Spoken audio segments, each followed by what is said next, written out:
Bismillahirrahmanirrahim.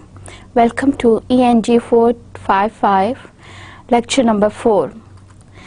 In the previous lectures we were studying about what linguistics is and what it is not, and then we discussed in detail what language is actually, how it is different from human communication and versus animal communication. Then we talked about the different levels of language and the different aspects of language, as well as we discussed that what does it mean by knowing a language and then by using a language, and how these two aspects are interrelated. So now we are going to actually start the linguistic study with reference to the different areas of language which would be individually studied. We would start from the smallest or the lowest level of the language, that is phonetics. Today's lecture is based on the study of phonetics. What is phonetics? If you are taking a course in phonetics or somebody is asking what is phonetics, as a linguist you should know. So phonetics is all about human sounds. It is the study of physical properties of sounds, in which you are concerned with all the phenomena, like how the sounds are produced, how the sounds are transmitted, how the sounds are received. On the basis of these three categories, we can say, or we can redefine phonetics as the study of articulation 1, transmission 2, and perception 3 of speech sounds. By here speech sounds, I mean all those speech sounds which could be produced by humans with reference to any language of the world. I'm not at all restricting to a particular or a specific language. All the human beings, how they produce sounds, how they use their different organs to produce sounds, how these sounds they travel through certain mediums, and how finally they are received by the listener. The study of all these phenomena are known as phonetics, and they are further divided into these three categories: articulatory phonetics, acoustic phonetics, and auditory phonetics. What are these? Articulatory, auditory, and acoustic phonetics is actually in relation to the production, transmission, and perception of human sound. Look at the picture here. A source of sound. Definitely, in human beings' cases, human beings are the sources of sound, the things or the organs that produce sound. Now look in between there, the sound waves are traveling from the source towards the listener, that is a ear. So this way the whole procedure of the sound waves is you can be divided into three categories: production by the source, transmission through the medium, and finally reception again by a source. So we can, on the basis of these three things, we can divide the first link, that is production of sound, as articulatory, the transmission as acoustic, and the reception as auditory phonetics. We will get a brief introduction about them as well. Articulatory phonetics is the study of the way the vocal organs are used to produce speech sounds. What are these vocal organs? We will inshallah study them in detail today. But how these vocal organs they are used to produce different types of sounds, and what are the specific characteristics of those sounds produced with the help of different organs. This is all about articulatory phonetics. Now the number of vocal organs varies with the languages. This is an interesting fact, that for English we have different numbers of sound, so we use a different combination and a different number of vocal organs to produce that sound. In Arabic, in Urdu, in Dutch, in all other languages, there are different numbers of sounds, different number of vocal organs that involved in that sound production, and the way they are pronounced and in the manners they are pronounced. So they are different. But overall, if we are not focusing any language, then overall there are certain organs which are involved in the phenomenon of language or speech production, and they are almost used in all languages and for all languages. If you look at this in detail, then this is all about articulatory. Now next is acoustic phonetics. I told you as in the beginning that articulation means the way you utter sound, the way you produce sound by using different organs, vocal organs.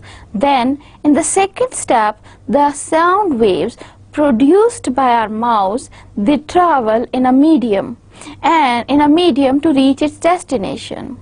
So acoustic phonetics is the study of physical properties of sound waves and how they are transmitted, that how sounds from one source travel to another source, what is the medium required by the sound waves, and then when the sound waves travels, what are the different physical properties like frequency, what is the oscillation, what is the intensity, and what is the amplitude of the different sounds produced by different human beings. So all of this is under the heading of acoustic phonetics. And one important thing that in acoustic phonetics, medium is very important, and as you know, for the production or for the transmission of sound waves, for human sound waves, we use air as a medium. Actually by sound waves means when we produce certain sound, we actually vibrate the air particles, and that movement of air particles, they create a sets of compressions and then reach towards the listening source. So this way these all things are studied in acoustic phonetics, auditory phonetics. Yes, the sounds are uttered, the sounds are transmitted, and finally they are received by a source. And how the people, they perceive sounds, how they actually perceive speech sounds, and study of these matters is the aspect of auditory phonetics, or is the matter related to auditory phonetics. Auditory phonetics is all about the way we receive sound waves with the help of our auditory organs, and then the way from our ears, from our auditory organs, they are transferred to our brain through the nerves through which they move and they travel. About all these phenomena, they are concerned of auditory phonetics. Today our primarily focus is on phonetics, and at second level we are going to focus articulatory phonetics. So our today's lecture would be totally, the rest of the lecture would be based on articulatory phonetics and the different features related to it and the different things that are studied under the heading of articulatory phonetics. So far, I think you are very much clear what is articulatory phonetics. Please define it.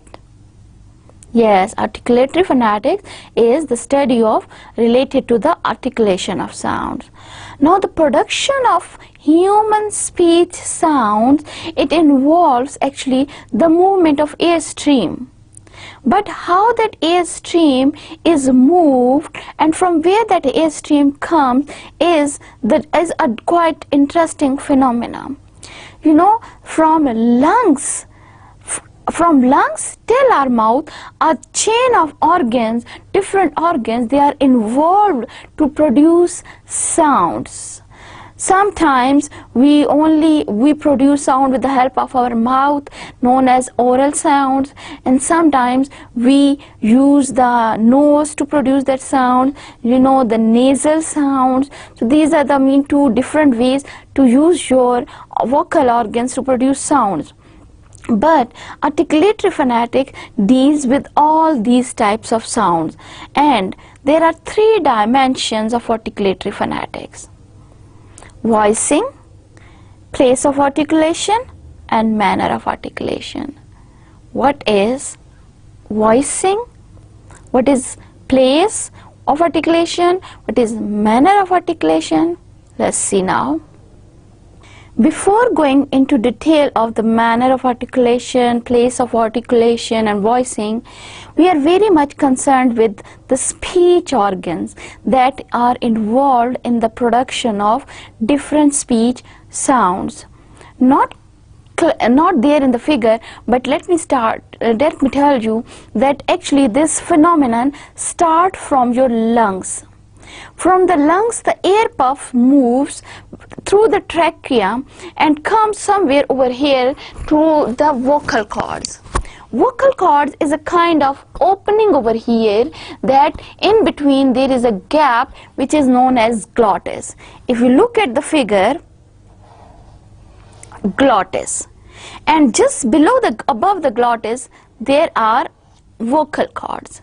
These vocal cords are very much important with respect to production of speech sounds, because they describe the manner and the place of articulation as well as the quality of the sounds that are produced. So above the vocal cord there is pharynx, and then there are, from the pharynx, the cavity is divided into two parts.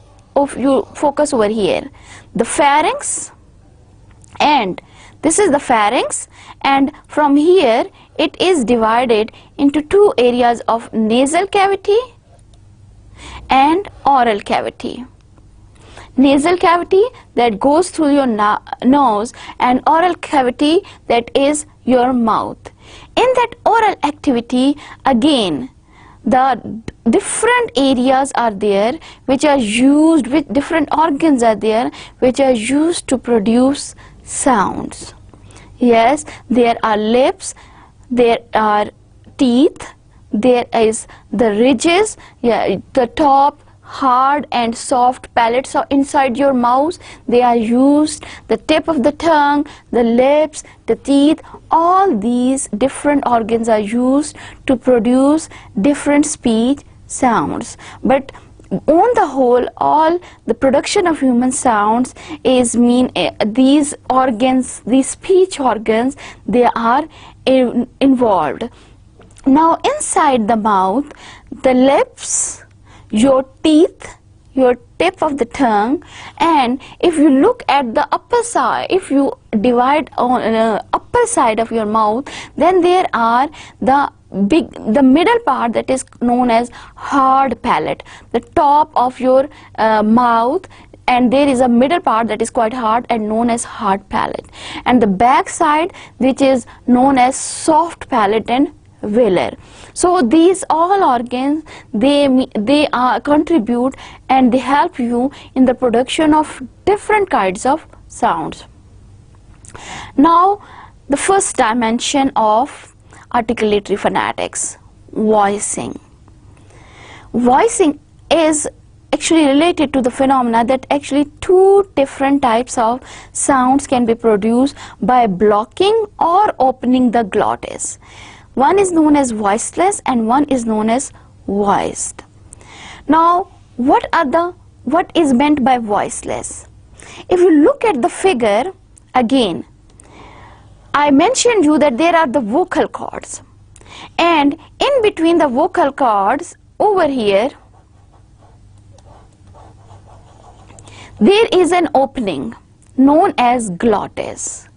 What happens? The air stream from the lungs passes through an opening between the vocal cords, the glottis. I mentioned you over here, this part is known as glottis. This opening, if this opening is open and the air stream is not at all obstructed by this glottis. It easily flows through it. Then the sounds produced are known as voiceless sound. What are their examples? I will tell you, but before that, what are voiced sound? Again, look at the picture over here. Now look at the glottis position. The glottis is closed now. If vocal cords, they are together and the air streams forces its way through, the vocal cords, they actually vibrate because the glottis is closed. So the vocal cord, when the air puff, it passes through them, the vocal cords, they vibrate and the sounds produced are known as voiced sounds. Example, if you want to experiment it, put a finger in each ear. If you will put your finger in both of your ears, now first try to say zzz. You will feel vibration in your ear. Now repeat the same thing and say s. There won't be any vibration.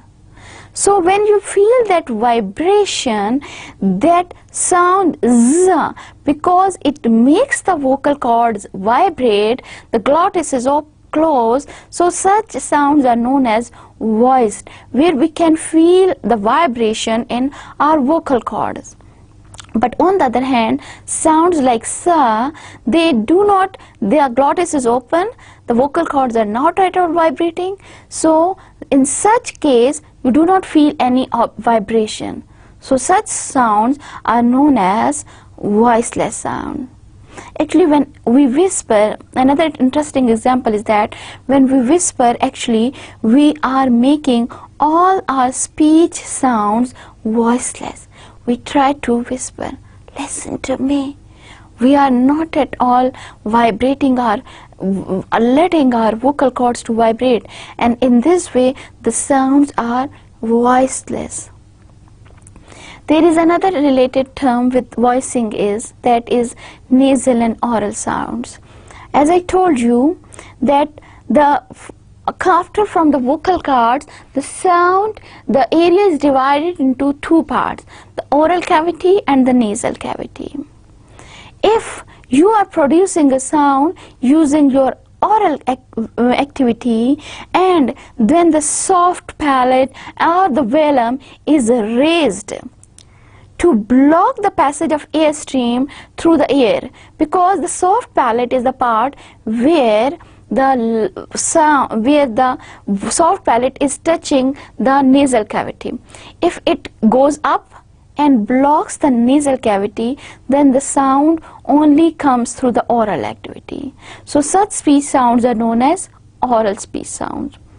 But if soft palate is down and it is not blocking the way, rather it is blocking the way entering to the oral activity, then the sounds, the waves, the air waves or the air puff, it goes into the nasal activity, and then such sounds, they are produced with the help of nose. They are known as nasal speech sound because they have certain features related to nasaling. So these are another two features of voicing. After the voicing, the next important dimension of articulatory phonetics is places of articulation, because according to the place that we use to produce certain speech sounds, its nature changes. The sound changes when we produce it with the help of different organs. There are primarily six places of articulation, and there are 6 categories of sounds which are produced by using these places: labials, alveolus, Wellis, interdentals, palatals and glottals. First, labials. According to the places of articulation, pa, ba in English, pa, ba, ma, fa, va are bilabials. Now look at my mouth. When I say pa, which organs are involved? Pa, ba. My two lips are involved. The sounds produced with the help of lips are known as labials. Now, there are further two categories of labials, bilabials and labiodentals. If you are only and only using your lips, two lips, to produce the sound, then such sounds are known as bilabial, because you are using bi, two lips, bi, pa, ba, ma. All these sounds, they are produced by using your two lips. They are known as bilabials. The next, labiodental. If you produce certain sounds by using your lips plus teeth, labio for lips, dental for teeth. So if you use these two organs to produce speech sound, then such speech sounds are known as labiodentals. Fa, va. I am using my lip and I am touching it with my upper teeth line, fa. So such sounds are known as labiodentals. The second places of articulation are alveolus. Alveolus, again, when we produce sound by raising the tip of our tongue. Yes, the tip of our tongue is raised and it touches the hard palate. The inside your mouth, the in between, there is a hard palate. So you touch your tip of tongue with your hard palate to produce the alveolus, like ta. Try to say it. Ta. Where your tip of tongue is touching? Ta. Da. Za. So somewhere your tip of tongue, it moves upward and touches the hard palate, and such sounds produced are known as alveolus. In English, ta, da, tha, za, na and la are alveolus, because all of these sounds are produced by touching your tip of tongue with your hard palate. As I told you in the beginning that the middle part is the hard palate, whereas the back, when we use the back of the tongue to touch the soft palate, the end of your mouth. If you open your mouth and look at your oral activity, the end of your oral activity is the soft palate, the upper part. Now, with the back of your tongue, when you touch that soft palate, the sounds produced are known as Wellis. Like, try to say ka. Now you are not using your tip of tongue, no, you are not using your teeth or your lips or your hard palate, rather you are using back of your tongue and your soft palate. Ka, ga, ng, ga. Now try to pronounce them. Yes. Say ka. Yes, where your tip of tongue, which part of your tongue is you are using? Back part.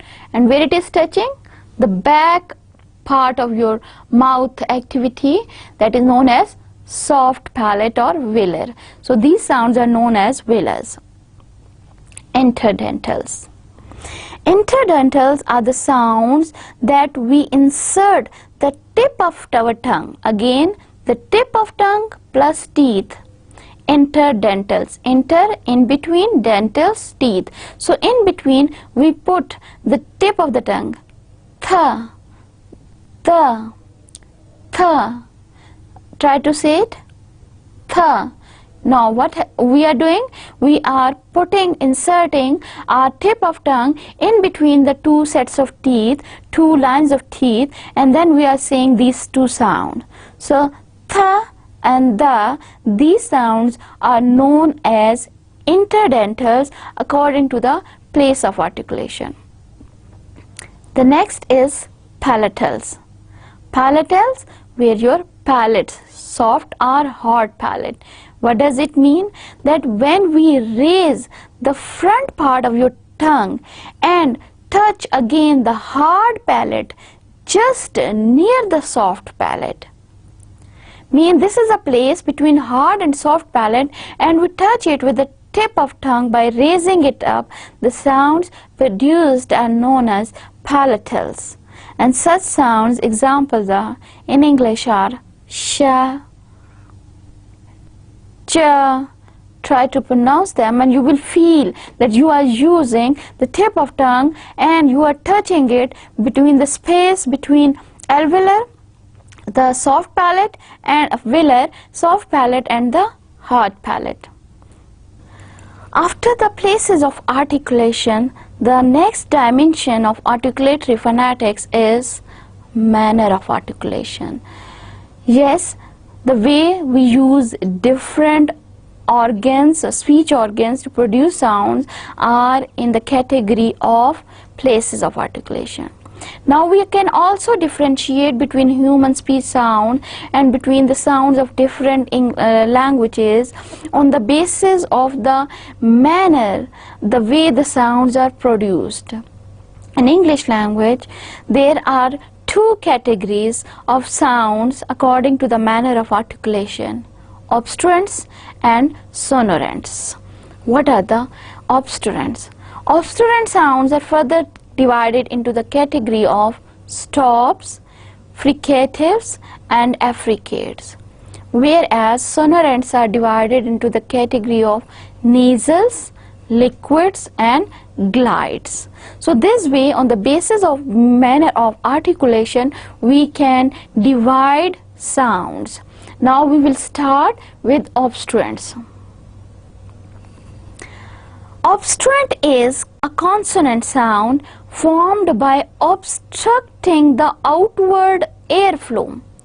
When we try to stop the airflow coming from the trachea towards our mouth, when we try to stop it, try to create some kind of obstruction on the way, then the sounds produced are known as obstruents. And usually in English language, the consonant sounds, they are the obstruents. Now what happens when we try to obstruct the outward flow in air? Then the air pressure in the vocal tract is increased. So this way, by increasing the pressure, we have certain special sound, puff of air accumulating the speech sounds. Actually, when we say those sounds, when we pronounce or utter those sounds, a puff of air is accommodating them, or a puff of air is with them. So this way they are known as obstruents. Obstruents, we can define them in another way, that obstruents are those articulations in which there is a total closure or a structure causing friction. That when we try to close the vocal tract, try to increase the air pressure, and we try to block the inward flow of the air, then such sounds, they are known as obstruents. Obstruents are further divided into stops, fricatives, and affricates. Now what are the stops? Stops, as the name is clear, that when the total inward airflow is totally stopped, is totally blocked, then the sounds are produced are stops.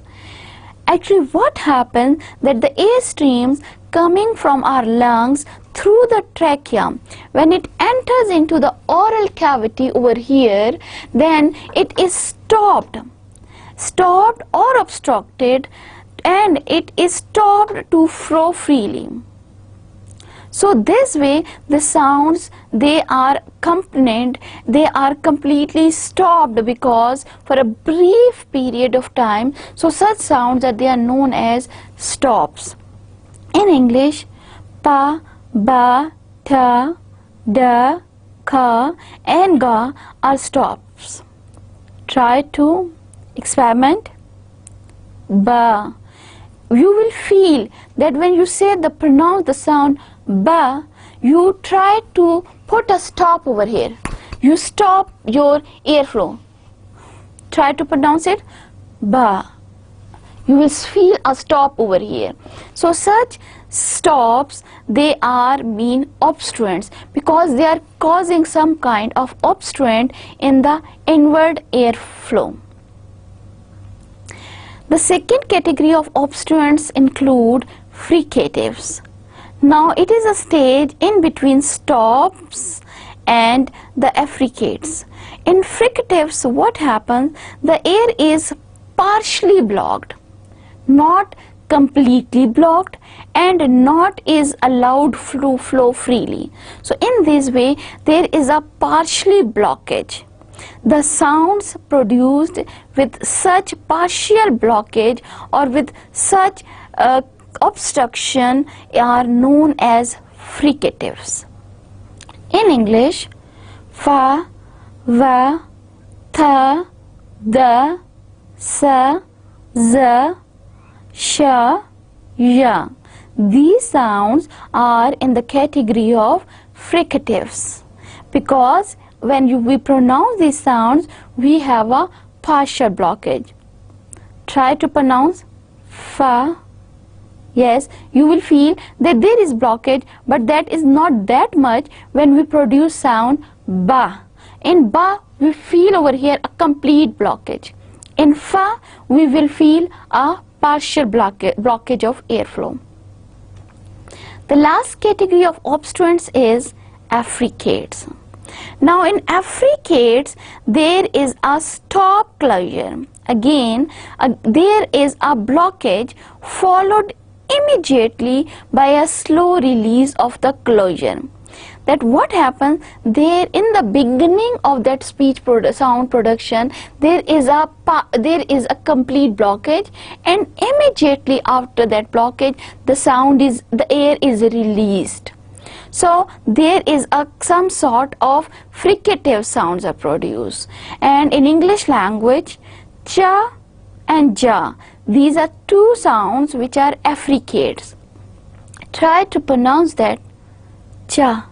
You know, in beginning we will feel a partial blockage, and then suddenly there is a release of airflow. So these sounds are in the category of affricates.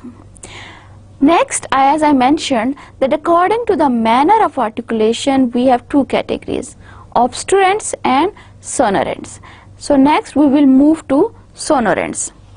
Sonorants are those articulations in which there is only a partial closure or an unimpeded oral or nasal escape of air. That what happens that when we try to partially block the airflow, it is not at all a complete closure, not at all a complete closure and opening, just like in obstruents. Rather, there is a very slight closure, and then we try to pronounce that sound through our oral or nasal activity. In English, the sonorant sounds are la, ma, na, ng, ra, va, and ya. These sounds are sonorants because all of these sounds, when they are articulated, there is a partial closure, and some of them are when they are blocked in between, they instead of the oral activity, they come through the nasal activity. So the nasal sounds are actually some sorts of sonorants. In sonorants, as I mentioned, that nasals are the first type of sonorants because there is a partial closure of airflow. So what happens, the air sounds, air waves, they enter into the nasal cavity, and then they produce some kind of nasal sounds. You are very much familiar with nasal sound like ma, na, ng. When you pronounce this sound, you have a nasal aspect with these sounds. Try to pronounce them. Ng, na, ma. There is some sort of nasal voice quality that is added to these speech sounds. Try to experiment. After the nasals, we have the next category of sonorants that are liquids. What are the liquids? Actually, when there is some obstruction of the airstream, a little small obstruction of airstream, but not enough to cause friction. If it would cause friction, remember, it would be added into the category of fricatives and obstruents. But if that closure is so partial, so limited, that we do not have any friction produced in our oral activity, then such sounds are known as liquids.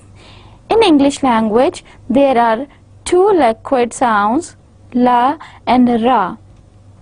When we pronounce this sound, you will feel that there is a slight, very slight obstruction of airflow, as well as there is a smooth flow of air without any blockage. So such sounds are known as liquids. Glides. The last category of sonorants are glides. Glides are the sounds in which there is very little or no obstruction at all while the air flow from lungs towards the oral activity. The air puff is not blocked anywhere through on its way, and then such sound produced, they are known as glides.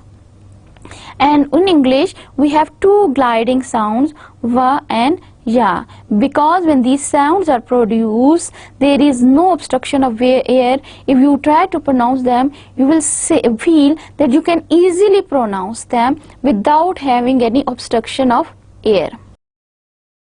As we have studied so far that in articulatory phonetics there are three dimensions of study: voicing, place of articulation, and manner of articulation. If you look at this table, these are tables of the sounds of English language phonetics, and this table shows all these three things, all these three features together.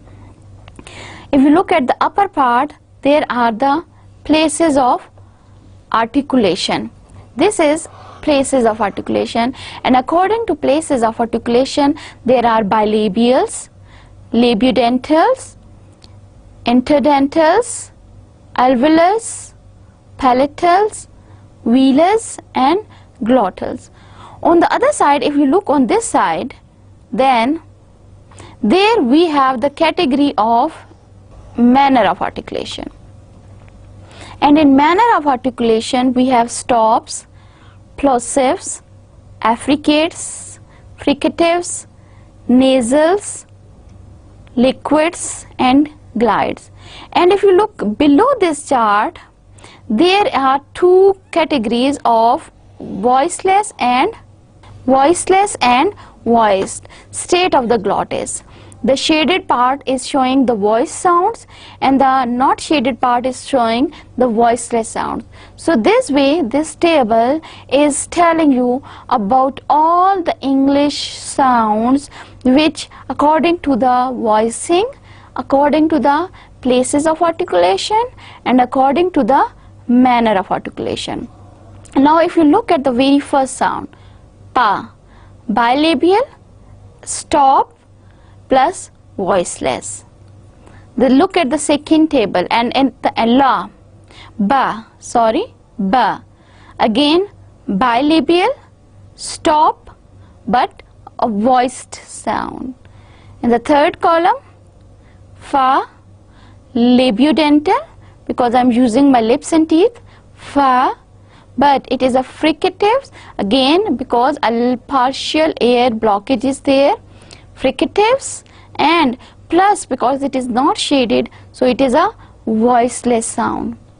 Then if you look at the tha sound, tha is interdental, you know, tha, because we place our tip of tongue to produce between our two teeth to produce tha, so it is interdental, in between teeth. And on the other hand, it is again a fricative because it is followed by a partial air blockage. And not shaded, So it means it is a voiceless sound, and there is no voicing or no vibration in the vocal cord while producing the th sound. Then look at ta, sa, ka. On the whole, this table is showing you all English sounds on the basis of place of articulation, manner of articulation, and voicing. Now next, because today we are very much concerned with phonetics, we have studied articulatory phonetics in detail. So now another important information about IPA, International Phonetic Association. Actually, this association was established by Russia and France, and then they came up with their academy in French, Association Phonetica Internationale. So they established, and later on in English it was known as International Phonetic Association. In short form we can call it IPA. This organization is concerned with the scientific study of phonetics, how the human sounds are articulated, transmitted, received, and what happens to our organs, vocal organs, auditory organs, what happens in our vocal cord, and what kind of sounds are produced, what kinds of sounds are uttered. All these things are studied scientifically under the supervision of this association. So it is quite a useful association, because its basic or the primary purpose is to come up with a guiding principle, that is one sound, one symbol. Now by one sound, one symbol, they mean that all the languages which are spoken throughout the world, we could have a system to combine to come up with a chart where all the possible human sounds could be shown.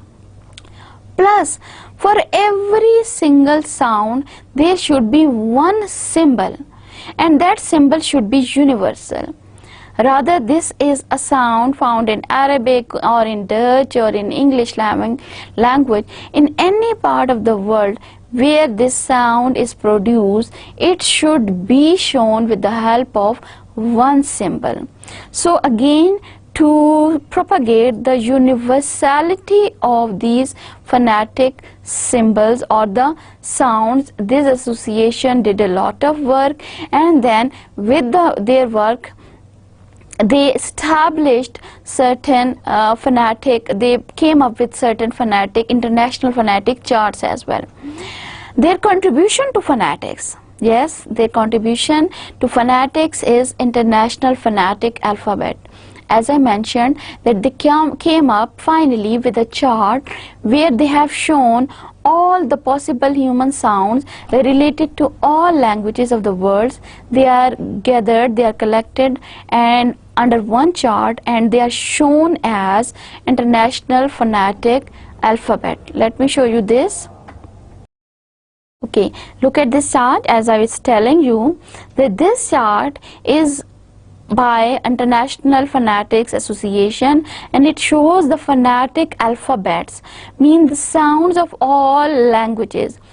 If you look at the first sound, pa, now the pa sound over here, bilabial and plosive, is not meant for only and only English language, but all the languages of the world, wherever, in all languages of the world, wherever this pa sound is produced, it is shown with the symbol pa. So if it is Urdu, pe, pa sound, or it is English, p, pa sound, both have same symbol. So this way we can say that this chart comes up with a universal approach, that we can describe all sounds related to all languages of the world on the basis of these phonetic alphabets, and with the help of these phonetic alphabets we can describe languages, we can make a phonetic transcription available for all these different languages. Look at the table carefully. Different sounds. Ma, you know, ma Urdu there. In English it is ma sound is there. In Punjabi ma sound is there. Ang, ta, da. These are the sounds which are produced by almost in all languages of the world. Whereas the shaded portions, where you can see the shaded portions in the chart graph, these shaded portions are about some of the sound, because this was developed in 2005. The latest version is not available so far. They are working on it. So there are certain unknown sounds are there which are not being captured by this chart so far. But hopefully, inshallah, in future we can hope for this. So today we studied a lot about phonetics, as I told you, about the articulatory, acoustic and auditory phonetics. To give you a brief summary, phonetics, the study of human speech sounds, a branch of linguistics in which we are concerned with the different sounds and their properties, is known as phonetics. Because the sound waves are three-dimensional process, the sound production is a three-dimensional process. The sounds are uttered by a source, then sounds, they are transmitted, they travel through a source, and finally they reach to a source. So this is a three-dimensional procedure. The sounds are articulated, the sounds are transmitted, and sounds are perceived. The first branch of phonetics in which we study about the utterances of sound are the ways the sounds are articulated and the different organs which are involved in the production of speech sounds and the manner and the places. It is all the concern of articulatory phonetics. In articulatory phonetics, we studied that how the different speech organs like our mouth, our nose, the palates, the teeth and the vocal tracts, vocal cords, how they all help together to produce different speech sounds. Because speech sounds are actually, a matter of fact, are produced, they are actually a puff of air, and from lungs, while traveling from lungs to our mouth, they get a shape of the sounds, and these sounds then further they travel through the air, because air is a medium which helps these sound waves to travel. When we utter, when we say some word, the air particles, they start vibrating, creating the sound waves, and these sound waves with different frequencies and oscillation rates and pitches, they reach to the listener. And the in-between process is the concern of acoustic phonetics. And finally, when these sounds, they reach to the listener ear, then the organs which are auditory organs which are involved in the perception of these speech sounds and further transmission of these speech sounds from ears to nerves and further to our brain, and then interpretation of these sounds into the sound messages. So the study of auditory phonetics is concerned with that thing. So this way, today we discussed a lot about articulatory, auditory and acoustic phonetics. Though our major focus was on articulatory phonetics, that how the different speech organs, they are involved to produce different sounds, and how the articulatory phonetics, it has the dimensions of voicing and place of articulation and manner of articulation. We studied what is difference between voiced and voiceless sounds, and then we studied between the difference between the oral and nasal sounds. Then according to the places of articulation, we had different categories like bilabials and labiodentals, interdentals, Wellis and gliders. These different types of categories were there that we studied today. And finally, with respect to manner of articulation, how the different, what are the different ways in which speech sounds they are uttered, and according to English language how they are categorized, and further how they are divided into the category of sonorants and consonants. So further we in that categories we had the categories like fricates, affricates, and then nasals, glides and liquids. So all these was the concern of articulative phonetics. Finally, we actually touched a bit of International Phonetic Association. What is International Phonetic Association? What was the purpose of its establishment? And then I showed you a chart graph that what are the international alphabetic speech symbols or phonetic symbols which are used to define and to transcript all languages of the world with same sound symbols. It is actually a great effort by International Phonetic Association. Inshallah, we will continue this lecture on phonetics in next week, and next week inshallah we will study phonetics with reference to acoustic and auditory phonetics.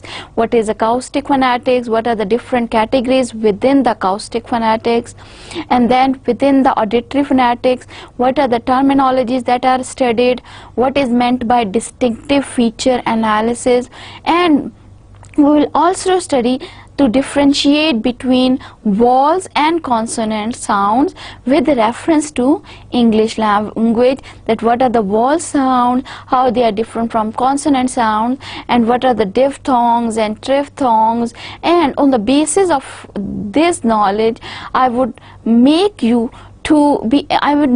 able to phonetically transcribe English language, that what are the different symbols for different sounds and how you can phonetically write different words and sentences in English language.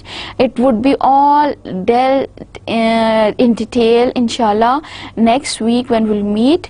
So I would suggest you to revise this lecture, because this lecture of phonetics was very much important with respect to your basic knowledge of phonetics and linguistics.